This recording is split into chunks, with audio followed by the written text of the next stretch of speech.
آپ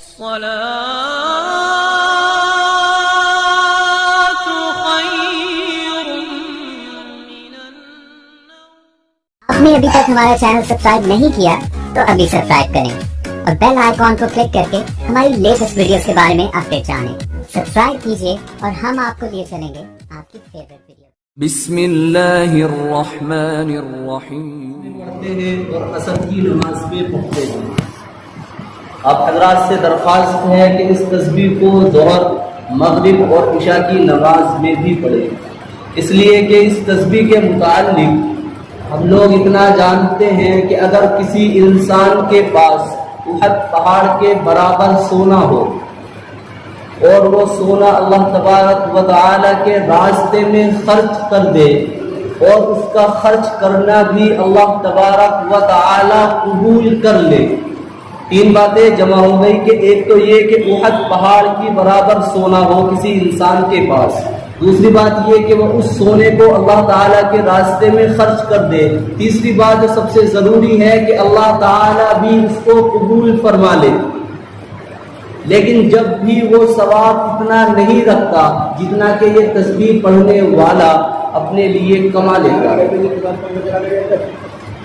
محترم بزرگوں اور دوستو، اسی طرح دوسری چیز اللہ تبارک و تعالیٰ کی نعمت ہے. ہم لوگ نعمت یہ سمجھتے ہیں کہ اگر کسی کے پاس دنیا کے اندر مال ہو، کسی کے پاس دولت ہو، کسی کے پاس اولاد ہو، کسی کے پاس سونے چاندی کے ڈھیر ہو، کسی کے پاس حکومت میں کوئی عہدہ ہو، سیاست میں اس کا کچھ حصہ ہو، تو ہم سمجھتے ہیں کہ یہ انسان نعمتوں سے بھرپور ہے، نعمتوں سے بھرا پڑا ہے. حالانکہ خالق السماوات والارض نے انسان کو ایسی ایسی نعمتیں عطا فرما رکھی ہیں جن کو انسان شمار بھی نہیں کر سکتا.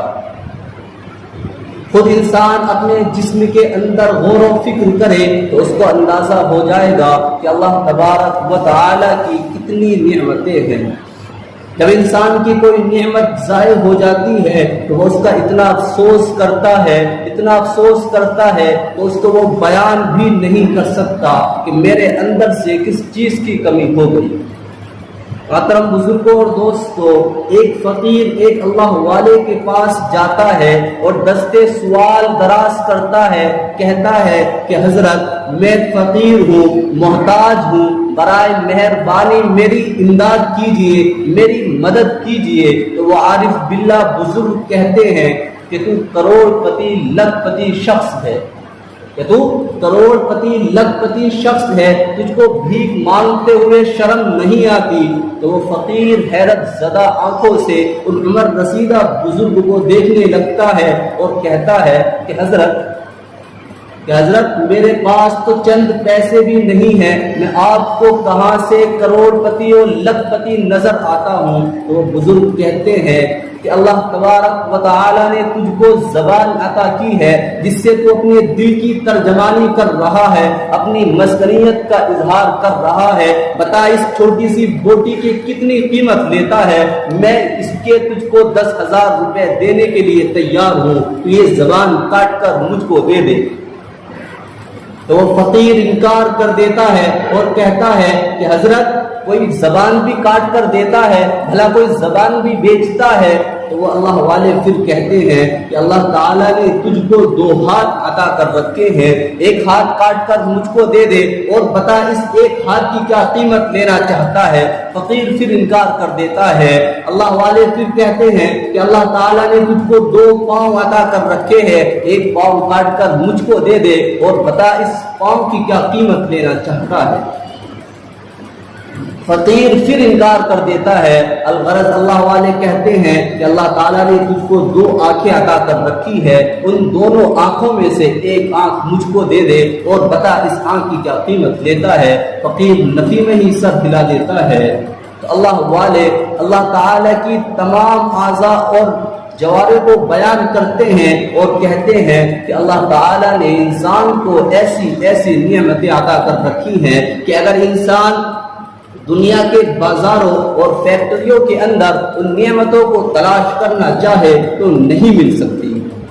اگر ہم غور کریں، اندازہ لگائیں کہ اگر کسی کے دل کے اندر ذرا سی خرابی پیدا ہو جائے تو آج کے اس ٹیکنالوجی دور کے اندر اس کے آپریشن میں کم از کم 5 لاکھ روپے کا خرچ آتا ہے۔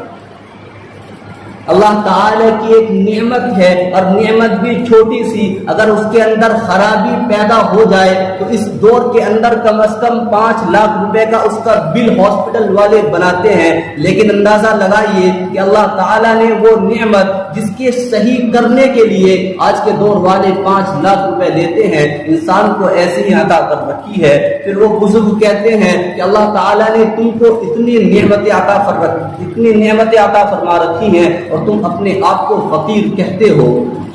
اللہ تعالیٰ نے تمہیں آنکھوں کا خزانہ عطا کر رکھا ہے جس سے تم دیکھتے ہو، اللہ تعالیٰ نے تمہیں کانوں کا خزانہ عطا کر رکھا ہے جس سے تم سنتے ہو، اللہ تعالیٰ نے تمہیں دل اور دماغ کا خزانہ عطا کر رکھا ہے جس سے تم سوچتے ہو، غور و فکر کرتے ہو۔ اللہ تعالیٰ نے انسان کو سر سے پیر تک نعمتوں سے نواز رکھا ہے۔ محترم بزرگوں اور دوستو، اللہ تبارک و تعالیٰ کا بے انتہا احسان ہے اور بے شمار نعمتیں ہیں، لیکن ان نعمتوں میں سب سے بڑی نعمت دین ہے۔ نعمتوں میں سب سے بڑی نعمت دین ہے۔ اللہ تعالیٰ ارشاد فرماتا ہے کہ والعصر ان الانسان لفی خسر الا الذین آمنوا وعملوا الصالحات۔ اس سورت کے اندر اللہ تبارک و تعالی نے اسی مضمون کو بالتفصیل کے ساتھ بیان کیا ہے اور ساتھ میں انسان کی کامیابی اور ناکامی کے اوپر بھی روشنی ڈالی ہے۔ محترم بزرگوں اور دوستو، کامیابی اور ناکامیابی کا ایک معیار میرے اور آپ کے نزدیک ہے اور ایک معیار اللہ تبارک و تعالی کے نزدیک ہے۔ ہم لوگ کامیاب اس کو سمجھتے ہیں جس کے پاس دنیا کے اندر مال ہو، دنیا کے اندر اولاد ہو، حکومت میں اس کا کوئی عہدہ ہو، سیاست میں اس کا کچھ حصہ ہو، بڑی بڑی فیکٹریوں کا مالک ہو، سفر کرنے کے لیے تیز رفتار گاڑیاں اس کے پاس موجود ہو، فلک بوس عمارتوں کے اندر وہ رہتا ہو، کھانے کے لیے بہترین عمدہ غذائیں وہ کھاتا ہو،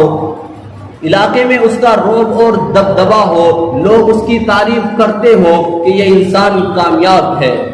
اور اس کے خلاف اگر کوئی انسان غریب ہے، سر چھپانے کے لیے اس کے پاس صرف اور صرف جھوپڑی ہے، کھانے کے لیے اس کے پاس عمدہ چیز، عمدہ غذائیں مہیا نہیں ہے، پہننے کے لیے اس کے پاس بہترین عالیشان کپڑے نہیں ہیں، سفر کرنے کے لیے اس کے پاس تیز رفتار گاڑیاں نہیں ہیں، تو ہم لوگ کہتے ہیں کہ یہ انسان دنیا کے اعتبار سے ناکام ہے، اس نے اپنی زندگی کو خسارے میں ڈال رکھا ہے۔ حالانکہ آپ صلی اللہ علیہ وسلم کا ارشاد ہے کہ وہ انسان جس کے پاس کم مال ہو، کم دولت ہو، کل قیامت کے دن وہ انسان بہتر ہے، اس لیے کہ جس کے پاس کم ہے اس کا حساب بھی اللہ تبارک و تعالی جلدی سے فرما دیں گے۔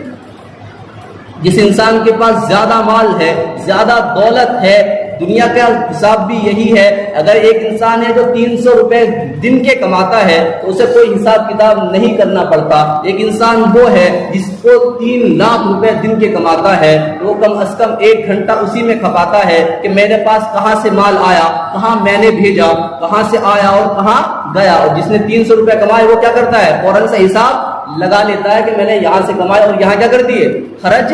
کر دیے۔ اللہ تبارک و تعالیٰ کے یہاں بھی یہی ضابطہ ہے کہ جتنا انسان کے پاس مال ہے اسی اعتبار سے اس کو اپنا حساب اور کتاب دینا ہوگا۔ محترم بزرگوں اور دوستو، میں نے جو آیت آپ حضرات کے سامنے تلاوت کی ہے، اللہ تبارک و تعالی نے اس کے اندر زمانے کی قسم کھا کر فرمایا ہے کہ سارے انسان خسارے میں ہیں، کہ والعصر ان الانسان لفی خسر، یہ قسم ہے زمانے کی کہ سارے انسان خسارے اور ٹوٹے میں ہیں۔ اللہ تبارک و تعالی نے زمانے کی قسم اسی لیے کھائی ہے کہ زمانہ انسان کے اعمال پر، انسان کے اخلاق پر گواہ ہے، اور کل قیامت کے دن اللہ تبارک و تعالی کی بارگاہ میں گواہ